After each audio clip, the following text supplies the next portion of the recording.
So the trailer for Daredevil Born Again just came out, where Daredevil will be joining the MCU proper. In honor of that, let's check out a really cool classic Daredevil book in my collection. Let's take a look. Okay, what I have here is Daredevil 26 from 1967. That puts this book in the Silver Age. The writer was Stan Lee, one of the greatest writers to ever do it, and the artist was Gene Colan. So Gene Colan did an absolutely amazing job on this cover. I think the book looks great, and on all the interior art. And I just love wacky villains. That's something I have said before on this channel, but I'll keep saying it. And Stiltman is definitely one of those wacky villains. I mean, look at him. He literally, that's his power, right? It's stilts. It's absolutely ridiculous. I actually like the parts of Daredevil stories where Matt Murdock is in a courtroom, because I think that's like an important part of his character. So in this issue, they are in the courtroom and they're trying leapfrog for some crime, and he escapes, and then he ends up running into the Stiltman. Honestly, Daredevil is one of those heroes that has been good basically since his creation. Now, the Silver Age stuff, it's not the best Silver Age stuff. It's okay.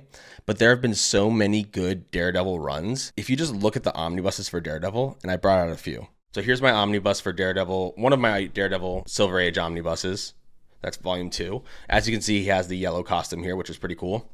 Then you have one of the, highly regarded runs of comics by Frank Miller, Daredevil by Frank Miller. This is what turned Daredevil into the character that he is today. This was the gritty brawler on the street stuff that really turned Daredevil into such a cool character, Frank Miller.